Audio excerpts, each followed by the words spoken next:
आज हमें पता चलता है कि जिया का दूसरा रूप डिंगशी को प्रपोज किया था, पर डिंगशी ने उसे रिजेक्ट कर दिया था।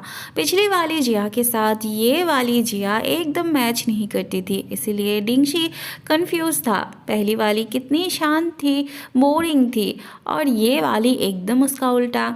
डिंगशी कहता है क्या वो उसे सच में याद नहीं है। जिया कहती है जब से वो ब्लैक विंड में रह रही है ना, तब से उसकी याददाश्त थोड़ी कमज़ोर हो गई है, उसे सच में कुछ याद नहीं। पर डिंगशी को ना ये वाली जिया थोड़ा थोड़ा पसंद आने लगा था। अगले सीन में हम देखते हैं जिया शियाचुन को चुपके से सबक सिखाने आई थी, पर डिंगशी से बात करते करते उसे पता चलता है शियाचुन को वो सारी लेटर्स डिंगशी ने भेजे थे। जिया को तब बहुत बुरा लगता है शियाचुन को गलत समझने के लिए। उसका इरादा अब बदल चुका था, उसे शियाचुन को और सबक नहीं सिखानी थी, पर शियाचुन को बिना जुर्म की सज़ा मिलती है। जिया ने शियाचुन के खाने में चिकन मिलाई थी। शियाचुन वेजिटेरियन था, उसके गाल में चिकन पड़ते ही उसे उल्टी आने लगती है। जिया को अब और भी ज़्यादा बुरा लग रहा था। शियाचुन जानता था ये जिया की ही काम होगी। वो उसे सुना सुना के गुस्सा निकालता है। डिंगशी को इस सिचुएशन पे बहुत हंसी आती है, पर जिया बहुत ज़्यादा अपसेट थी, गिल्ट फील कर रही थी। डिंगशी जिया के ग्लास से पानी पीने जाता है तो जिया उसे मना करती है, पर डिंगशी उसके ग्लास से ही पीता है। जिया को अब घर जाना था अपने पति के पास, पर डिंगशी को ये बात अच्छी नहीं लगती। वो जिया को वापस नहीं जाने देना चाहता था। जिया उसे समझाती है, पर डिंगशी को तो कुछ समझना ही नहीं था। जिया भी अपना काम निकालने में एक्सपर्ट थी। वो डिंगशी के लिए खाना बनाती है और उसके हाथों का खाना खा के डिंगशी बेहोश हो जाता है। इस बीच जिया भी शियाचुन के पास भाग आती है। उसके पीछे पीछे डिंगशी भी चला आता है, पर वो सामने नहीं आता। जिस जिया ने डिंगशी को मना किया था उसका झूठा पीने के लिए, उसी जिया को शियाचुन का झूठा पीते हुए देख वो हैरान हो जाता है, या कह सकते हैं बहुत जलन हो रही थी उसे। शियाचुन खुश था जिया के वापस आने पे, पर वो ये बात जिया को नहीं दिखाता। जिया के सामने वो फुल एटीट्यूड के साथ रहता है। जाते वक्त डिंगशी थंबे पर मारते हुए जा रहा था। आवाज़ सुन के शियाचुन पूछता है कौन, तब डिंगशी सामने आ जाता है। डिंगशी को अब शियाचुन के उनके ग्रुप में ज्वाइन करने से या ना करने से कोई फ़र्क नहीं पड़ता था। वो बस जिया को अपने साथ ले जाना चाहता था, पर शियाचुन अपनी पत्नी को भला उसके साथ क्यों जाने देता। जिया भी अपने पति को छोड़ के कहीं नहीं जाना चाहती थी। तब डिंगशी टॉस करके फैसला लेना चाहता था। अगर शियाचुन जीतता तो डिंगशी अपना चेहरा भी उसे नहीं दिखाता, और अगर डिंगशी जीतता तो वो जिया को अपने साथ ले जाता।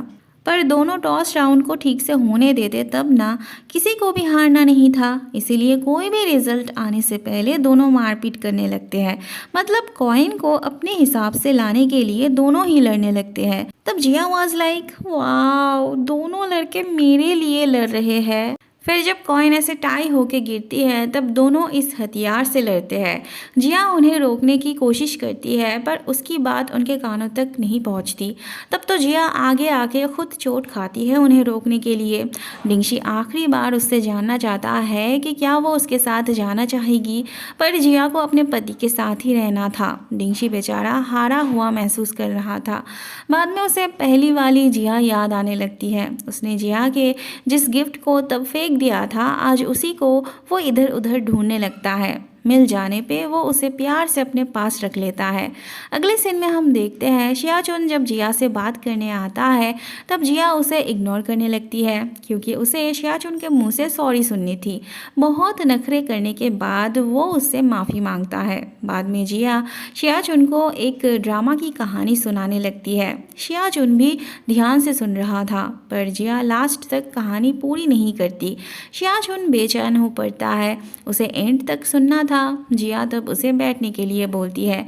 शियाचुन बैठता है तो वो उसे हाथ ऐसे तकिए के ऊपर रखने को बोलती है, और फिर उसके हाथ के ऊपर सो जाती है। उसके नींद आने तक वो शियाचुन को वैसे ही बैठे रहने के लिए बोलती है। शियाचुन को भी अच्छा लग रहा था।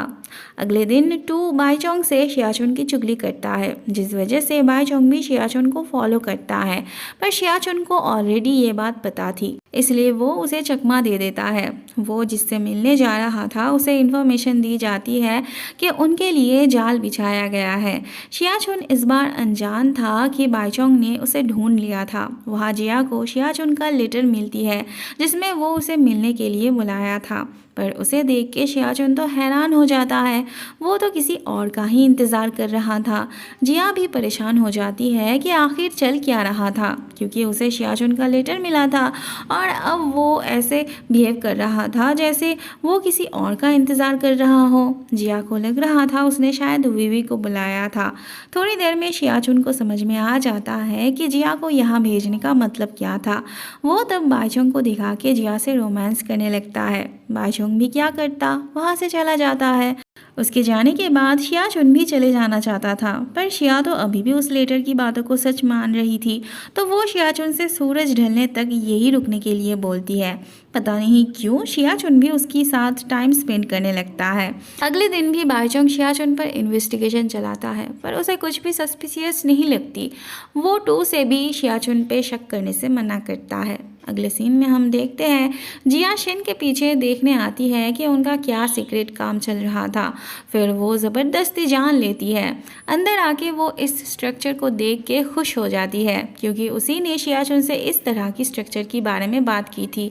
उसे समझ में आ जाता है शियाचुन ये सब उसी के लिए कर रहा था। अगले सीन में हम देखते हैं जिया जाने के लिए तैयार हो रही थी। 1-2 दिन में पूरा चाँद निकलने पे उसका भी जाने का वक्त आ जाता। अचानक से उसके दिल में शियाचुन के लिए प्यार उभर आता है। वो उसे पति कह के पुकारती है और दौड़ के आके उसके गोद में उठ जाती है। उतरने का नाम ही नहीं लेती। शियाचुन बहुत मुश्किल से उसे उतारता है। जिया को प्रूफ करना था कि वो उससे प्यार करता है। वो शियाचुन को उसी जगह ले आती है, पर आज यहाँ कुछ और ही बन रहा था। जिया परेशान हो जाती है। वो जाने से पहले एक बार शियाचुन के मुंह से सुनना चाहती थी कि वो उससे प्यार करता है, पर शियाचुन भी एडमिट नहीं करना चाहता था। जिया समझ रही थी कि वो दोनों उनसे छुपा रहे थे, पर उनके मुंह से वो कुछ भी निकाल नहीं पाती। अगले दिन जिया जब किचन में आती है तो इसे सस्पिशियस तरीके से जाते हुए देखती है। वैसे तो उसे कुछ समझ में नहीं आता, पर खाना बनाते वक्त खाना उसके मन मुताबिक नहीं हो रहे थे। खाने का टेस्ट भी अलग था। तब चेक करने पर उसे पता लग जाता है कि वो लड़की उसके खाने को बिगाड़ने आई थी। फिर से उसने जिया से पंगा ले लिया था। रात में ये दोनों चुड़ैल फिर से जिया के खाना बनाने के सामानों के साथ छेड़खानी करने आ जाती है, पर जिया पहले से ही तैयारी करके रखी थी। वो उन्हें रंगे हाथों पकड़ लेती है। वैसे तो ये दोनों जिया से डरते नहीं और इन्हें अपना गुनाह भी नहीं लग रहा था। तब जिया कहती है वो खाना बाइचोंग के लिए बनाने वाली थी, और अगर उसे खाते वक्त बाइचोंग को कुछ हो जाता और उसे पता लगता कि उन दोनों ने उसके खाने के साथ छेड़खानी की थी, तब तो उन्हें पता ही होगा कि वो उनके साथ क्या करेगा। तब जाके दोनों डरने लगती है। सजा के तौर पे जिया उन्हें रात भर जाग के हिसाब किताब ठीक से देखने के लिए बोलती है। बाद में जिया तो खड़े खड़े ही सो पड़ती है और ये दोनों भी सो पड़ते हैं।